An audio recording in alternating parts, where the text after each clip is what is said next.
2014 में पहली बार जमुई से लोकसभा का चुनाव लड़ा और जीत भी हासिल की। 2019 में दूसरी बार जमुई से ही चुनाव लड़ा और फिर 17वीं लोकसभा में सांसद बनकर लोकसभा पहुंचे। पिता रामविलास पासवान राजनीति के इतने बड़े खिलाड़ी थे कि उनकी पार्टी एलजेपी लोक जनशक्ति पार्टी अधिकतर जीतने वाले दल के साथ ही रहती थी।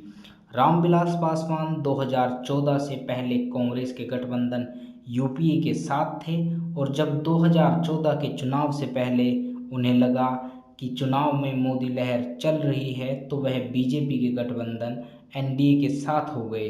लेकिन चिराग पासवान अपने पिता की तरह पार्टी और परिवार को बहुत ज़्यादा दिन नहीं संभाल सके।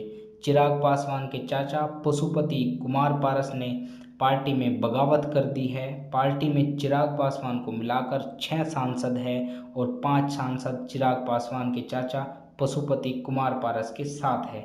चाचा का कहना है कि 2014 का लोकसभा चुनाव पार्टी ने बीजेपी के गठबंधन एनडीए के साथ रहकर लड़ा। 2015 का विधानसभा चुनाव एनडीए के साथ रहकर लड़ा।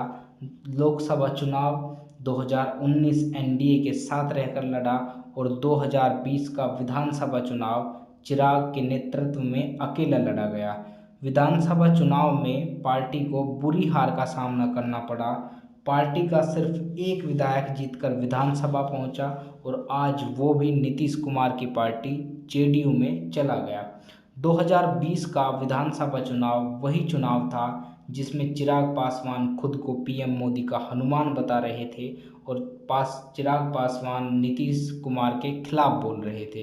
कुछ लोगों का ये भी मानना है कि एलजेपी में कलह और इन परेशानियों का कारण नीतीश कुमार भी हो सकते हैं, क्योंकि 2020 विधानसभा चुनाव में जेडीयू को एलजेपी के अकेले चुनाव लड़ने के कारण कम सीटें मिली, जिस कारण वे गठबंधन में छोटे भागीदार बन गए। बीजेपी ने ज़्यादा सीटें जीती। लेकिन जहां तक चिराग पासवान के मोदी के हनुमान बनने की कहानी है तो फिलहाल तक चिराग पासवान को निराशा ही हाथ लगी है।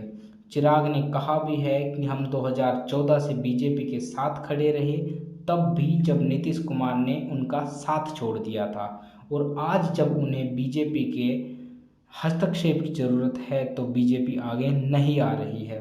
अब देखना ये होगा कि बीटेक के बाद बॉलीवुड में काम करने वाला चिराग पासवान और 2014 में अपने पिता की पार्टी के कारण जमुई से चुनाव जीतना, 2019 में फिर एक बार चुनाव जीतना, लेकिन चिराग पासवान की असली परीक्षा फिलहाल चल रही है।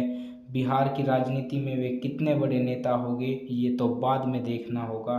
फिलहाल तो यही है कि वो पार्टी को कैसे संभाल पाते हैं।